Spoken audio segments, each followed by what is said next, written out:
Hi everyone, it's Nadia, Jake, this is Buddy, and here we have Sedona, and today we're going to talk about Black Panther, Wakanda Forever. So, non-spoiler section as always first, and then we'll get into spoilers. So, what did you think of Black Panther, Wakanda Forever? Well, okay. I want to hear your thoughts first. I always ask you, and then you ask me, what are your thoughts? You tell me first. All right, fair enough. I actually liked it. I would give it 8 out of 10. I would say that overall, first of all, the music is awesome. It's one of the Marvel films that I'm really happy about, and especially after Thor being such a disappointment. I didn't have the best expectations. But then I kind of had like a middle expectation because, Chadwick Boseman passed away. And in doing so, they really needed to recreate a story that was essentially without its hero. And in doing so, they needed to do it very tastefully. They needed to take their time with it. And I felt like there was sufficient enough time since the death announcement for them to do so. And I thought it was executed pretty beautifully. I thought they honored his memory without making it seem like it was cash grab or it felt like it was a memorial. I do have some criticism about just the storyline in general. So, I felt like some plot lines were more convenient and therefore it took me out of the film. The villain in the story wasn't really a villain, it was more like maybe an anti-hero. Which is basically, and in saying anti-hero, I mean it by the definition of, this person could be hero to some while being villain to someone else, right? However, I felt like for this film, he was another hero. He was just a misunderstood hero, but somewhere in the movie, it was very easy to understand it. In Black Panther, there's a lot of conversation about oppressors and those who are oppressed. And I really love that about the films. In this film, I really love the ending of it, and I'll get more into what I love about the ending. But I also, in midway in the movie, it had me worried that it wasn't going to pan out the way that I wanted it to pan out. However, it's obviously more complex than what I'm leading on, and I can get into that in the spoiler section. I thought the humor was great. Obviously love female empowerment in the film. That's one of the biggest things that I love about the idea of Wakanda. The characterization of this world is that women are empowered. They're not hindered in any way because they're women. I don't like the post-credit scene very much, to be honest with you. I have a lot of criticism about the post-credit scene. A lot of stuff I have to get into in the spoiler section. Overall, I guess I like the music a lot. I like how it enhanced the climax instead of relied on it. The characters in this film did a great job of holding their own. Mm-hmm. Yeah, what do you think? I hated this movie. Nuh-uh. Yeah. I figured you would because you're not very action fan. No, I don't think that's why. I think, it comes down to what you said yourself about it, which is why you liked it. You said it felt like a memorial. Mm. You know how famously fun and entertaining memorials are. It had a very somber pace that was set up for it, and it was really lacking in it was a long momentum. Film, too. It was unbearable to sit through. It was almost 3 hours. I had a really hard time sitting through this movie. I don't share that sentiment at all. I mean, but how else would you think about it? How would you I feel like it would have gotten a lot of criticism if it wasn't somewhat honoring. No, they had to do that, and they set themselves up to do that by making this movie as it's like a memorial movie. And I think that's fine. I think it didn't have to be nearly 3 hours. It didn't do anything that I didn't expect it to do going down to sit and watch it. That's why I was kind of not looking forward to watching this, because I'm like, okay, it's going to be about grief. It's going to be a bunch of scenes of characters talking about processing their grief and written by some screenwriters who, know therapy terms. And it's characters talking about handling grief for most of the movie. And then there's the badly paced, badly edited, badly choreographed action scene thrown in there that looks like any other Marvel movie. And then back to slow scenes with characters talking in a room. I don't mind characters talking in a room, but it felt less like characters for the most part than just messages and thematic points they're trying to hit. I didn't like the way this movie just makes characters work. I didn't like how the characters are just to be just thematic points to be made, and you can expect what's going to happen, to the main characters at the end of the movie. There are some, like twists, I suppose, but overall, I thought it was a very traditional Marvel movie. Didn't really offer anything new besides the element of we need to take this a little more seriously and have some longer scenes of us talking about grief. And that's the theme of the movie. It's about just processing grief and how to move on. And then it becomes a revenge story about, well, is revenge good or bad? It's a Disney movie. What do you think is going to be? Like, what do you think is going to be the result? Oh, they're talking about revenge. And also what they're introducing, well, we're talking about imperialism and should our, countries align and fight against imperialism? Oh, well, I don't know. Maybe we should just keep the status quo. It's just, it does what every Marvel movie does, where it introduces some interesting ideas, and it's like the villain's like, hey, the villain makes a good point, but also they want to kill a person, or they killed somebody, so they're bad. Or they're acting totally irrational for no reason, Like a lot of my issue with this villain, where I was like, I'm interested in him. He seems like he has a good point, like very reasonable, opinions, but then makes totally irrational, as like a politically motivated entity, it makes totally irrational choices that could be resolved in the real world, with a conversation. And that becomes the motivating conflict in the movie, where it just feels like this was just like cobbled together because we needed some conflict between them, because we don't actually want to confront the issues that we posed, which is about imperialism, resources, the United States and the CIA, fucking up, nations. These are introduced, and then they just end up focusing on, well, let's focus on the bad nation that would rather, I'll get into it in spoilers, but insincere and bloated. Like, I do think that the things they do to honor Chadwick Boseman were nice. The foundation of the story was so weak, and I feel like the reason why, 80% of the reason why this movie works at all is because we have the memory of Chadwick Boseman's real death in our minds when we watch this movie. And they honor him, but it's a meta part of the story where the movie is relying on our personal connection to the actor Chadwick Boseman, not on, what the story they're trying to make now. And then once you get to the end of the movie, it's just kind of like, yeah, we all miss Chadwick Boseman. Like, it would have been a better movie with him, probably. But they just have to deal with this thing. They can't avoid his death. I think they probably did the best they could, considering. But it doesn't make it an interesting movie, and I think that they poorly paced it out, and it just was an incredibly slow movie and really tedious to get through. It was a normal Marvel movie with an air of self-importance that most of these other Marvel movies don't have. That's what I think. So what would you rate it?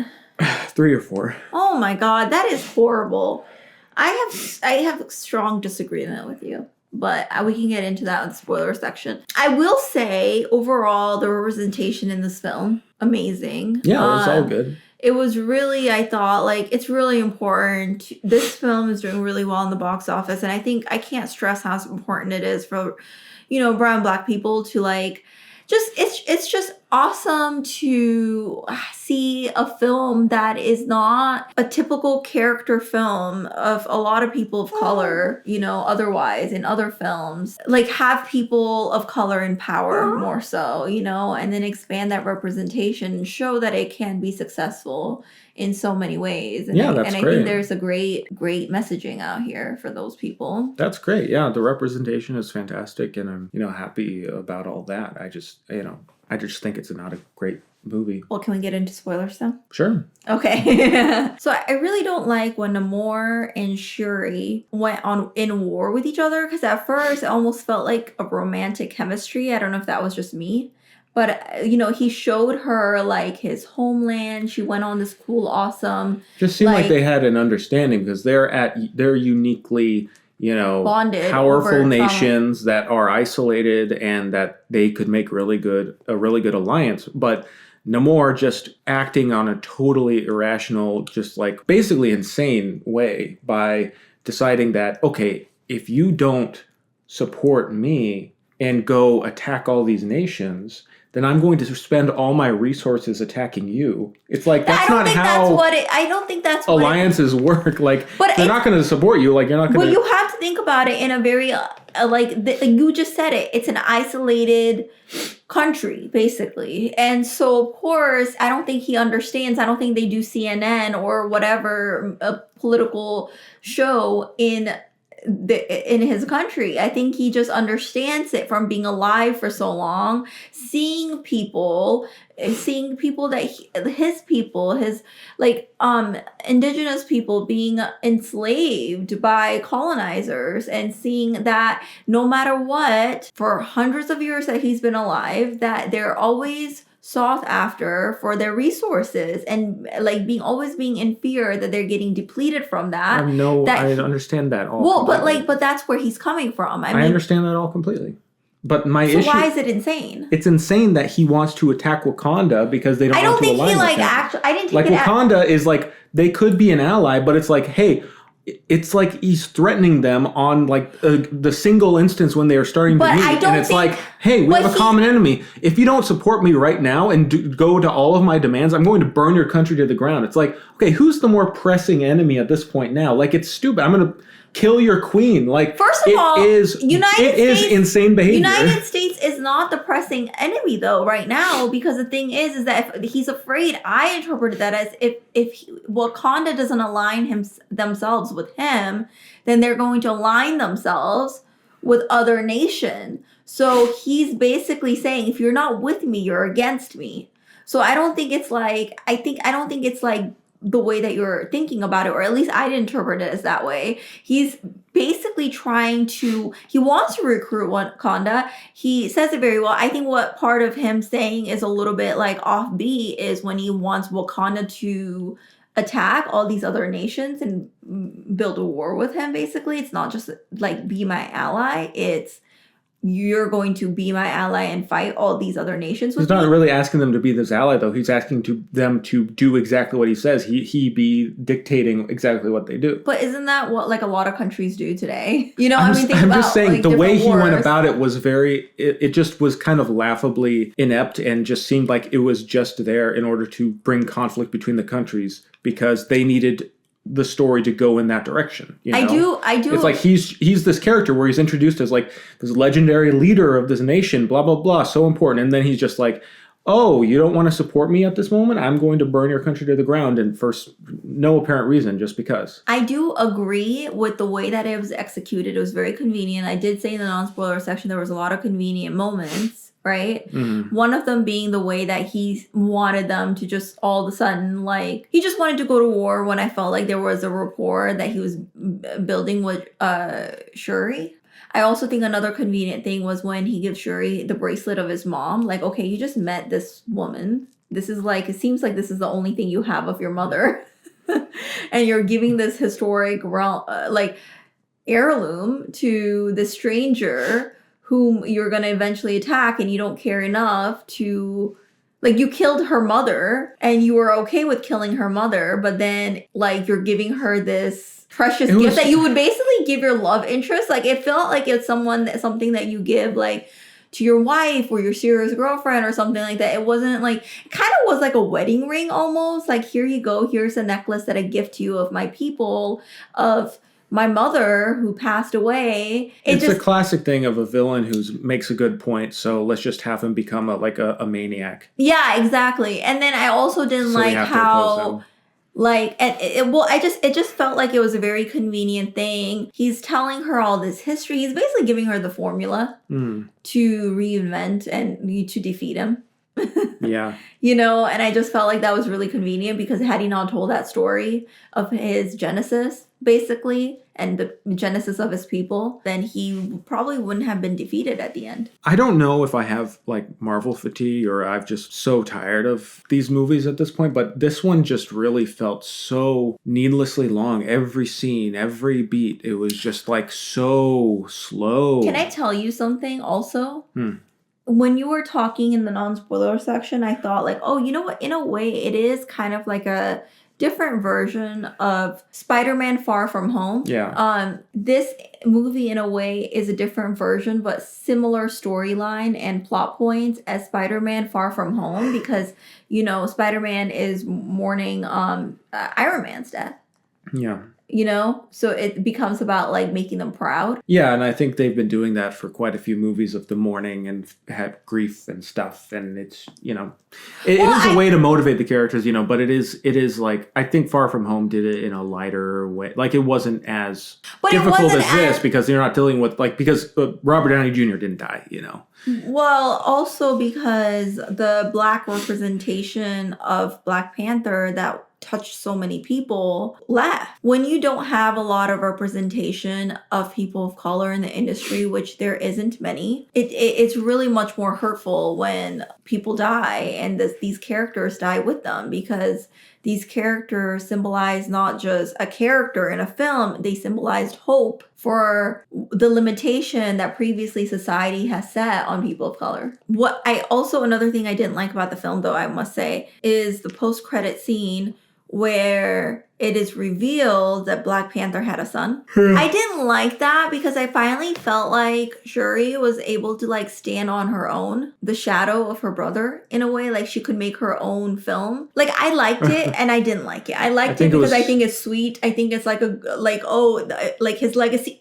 His legacy is carried on. But I wish he had a daughter if they were going to do that instead, because it's like, I want her to be her own hero in her own right, without the looming shadow of her brother. The legacy continues or whatever. Like, that was fine. I didn't mind that scene. I didn't mind those parts of it. But what I did mind was the way it just didn't care about entertainment in any real way, or keeping the pace going, or being it just wasn't an entertaining movie to me. It was very slow, and it felt like, what I don't like when I sit down and watch Marvel is when it takes itself so seriously, and it feels like it's trying to teach me something, and it feels like a didactic exercise of telling you about grief and trauma and processing, and giving us these banal platitudes about existence and memories. And it feels like a bunch of banalities, because they can't really say anything of an individual thought, because it is, at the end of the day, just an advertisement for more Marvel movies, more Marvel content. It has to hit certain things, and it can't be any one thing too strongly. To me, it just felt like, okay, you're going to have all of these just banal things being said by the characters as mouthpieces for the company and the screenwriters, and then we're going to have an action set piece at the end, and the bad guy who is making good points is just going to be defeated for some reason, and it's going to be about revenge and how you shouldn't do revenge, even though, like, it's just... Well, I will say that's what I loved about the ending, though, is that it wasn't like a defeatist moment. What I really like is, and what I really was scared of that it was going to turn into something like that, like it did with the first movie, was that, it's like you have two people who are ultimately in the same team, almost culturally, although I hesitate to say that word, because this is supposed to be two different countries, not affected by each other, right? Really. They're both under the threat of these powerful countries who've historically stripped people for their resources, marginalized community. These countries are powerful, but they're in fear of these people just stripping their people of their home, like they've done for generations before that. So there is trauma within that. And I think that what I really like, the messaging, I don't know if it was meant or not, but what I was afraid of was that they were both going to fight each other, and one was going to be a villain and one was going to be a hero at the end. And I don't think it ended up that way. I think it ended up being like, okay, we have both been under threat. We both had to protect our people, and we both ultimately want the same goal. And who's to say if we had switched positions that the other person wouldn't do the same thing as the other one? We're both just angry because we are tired of defending our people over and over again and being subjugated to these imperialistic ideologies. That's fine, but in execution, it made it seem like I get what they were trying to do. Like, I totally see, and it's very clear they're very, again, didactic about how they are thinking this is going to come across. But to me, it came across as, how could you let this Namor guy go when he launched war on your nation, killed your mom and queen, killed how many countless civilians, And you think that, like, in that way, it seems very naive to be like, oh, this is a rational leader who we can expect to have disagreements and whatever. Like, it is war criminal like activity, and it's like, well, I don't like, but there's a lot of good. And then at the end, it shows no Namor being like rational, like she had every right to kill me, but she didn't, and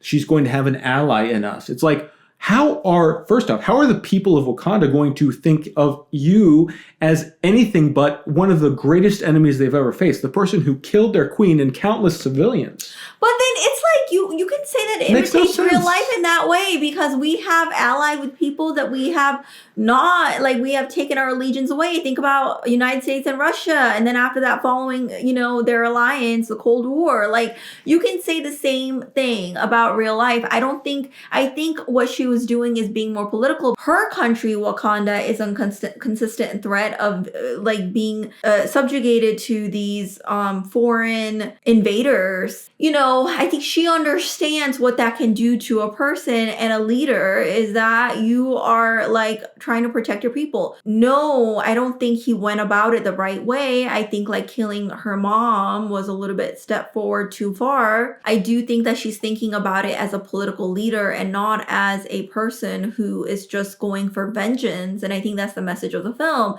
is that in the past, there's always been threat in her family line, and she is more like her brother than she is like her cousin, I guess, in a lot of ways, because she doesn't want her legacy of her people to be of war. She talks about it earlier in the film. Like, she's warned, like, hey, if you kill him, then his people are going to consistently come for you and come for us, because they view him as God. We're both coming from a place of fear, and the fear was not given to us by each other's people. It was given to us by these other people who want us to fight each other off, who want us to kill each other off, who want us to do exactly the same thing we're doing right now, which is why part of the film in the end, I was just like, oh, like, I wish they would just like be allied, because this is so, like, they're not even like, they're both have the same goal. They're just so fearful that like they're fighting each other off instead of like becoming strong allies to really protect each other, and I already went over like the convenience of the film, like the bracelet, like the way that, and you talked about it too, about like the way that he just said, you're going to be my ally and we're going to like kill off the whole world, together, or else I'm going to kill you. It was very convenient, and it was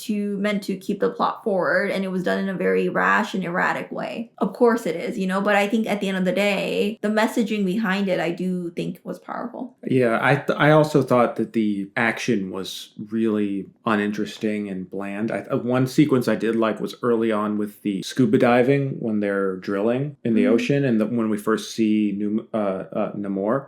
I can't keep wanting to say Numenor, but I thought that was a nice sequence.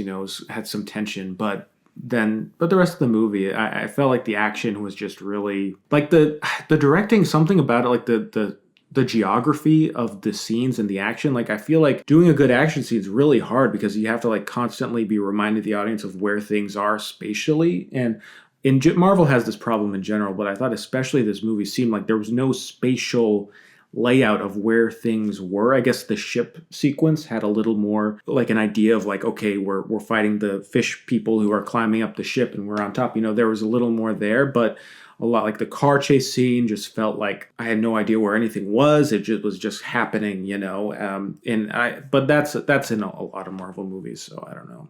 It was very, very, very underwhelming, and the best parts were the tributes to Chadwick Boseman, which were, tear jerky, easy moments, because it's just like, that's what the audience is ready for and primed for. And they, that's delivered, but you have to wade through nearly 3 hours of a really boring, self-serious Marvel movie. Well, I don't think so. I think they did it in the end, in the beginning, a little bit in the end of the first act, so I think they do it throughout, but quote unquote memorial that they made for him at the end with his sister's memory of him was really powerful. Just making peace with death, it's not easy, and I like how it was spaced out throughout the film, like couple years. you know, basically. I think it's a good message. Like, you know, grief takes time and it changes every day from peaceful to feeling vengeful to just, I don't know, everything you can feel. And I thought it was really powerful. I'm really glad no dolphins got hurt.